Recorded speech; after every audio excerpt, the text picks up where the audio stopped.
Finally চলে আসলাম ধান ক্ষেত দেখতে। তো আর একটা জমি নতুন করে বড় পাড়া নিতেছে, তো ওই জমিটাও দেখতে আসলাম।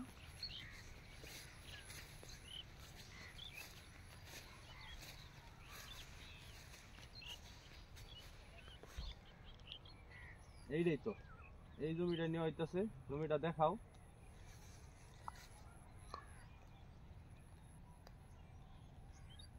এটা একদম লিখিত কাগজ কলমে, যেটা বলে কাওলায়, সেই জায়গাটা নেওয়া হইতেছে।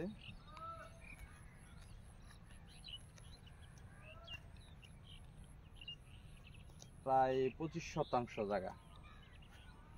তো এনকার হিসাবে হইতেছে 5 কাঠা, আর শতাংশ হিসাবে হইতেছে 25%। তো এখন এলাকার পরিবেশটা হচ্ছে সবুজে ঘেরা, যেখানে তাকানো যায় সেখানে সবুজ আর সবুজ।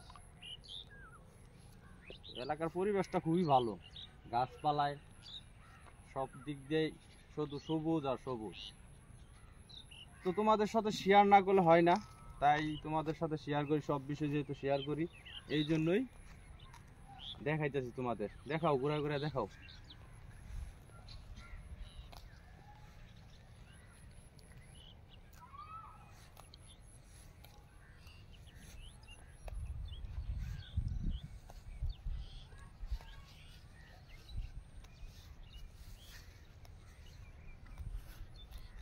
এখানে হয়তো রাস্তাঘাটের ওরকম পরিবেশ ভালো না, তো এখানে আসলে যাওয়া যায় না, কারণ মন চায় এখানেই থাকা যায়, কারণ গাছপালায় পরিবেশ সব দিক দিয়া থাকার মতোই।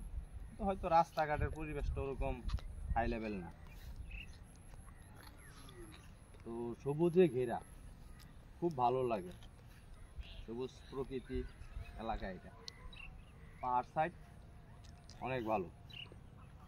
তো তোমরা যদি কখনো দেখতে আসো তাহলে আমার কমেন্টে বুঝলো, তোমাদের নিয়ে আসবো দেখাইতে।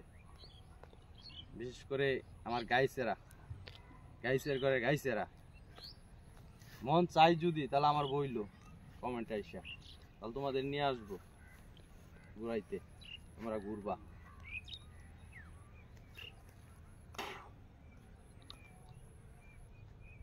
এই যে পাখি, শালিক পাখি।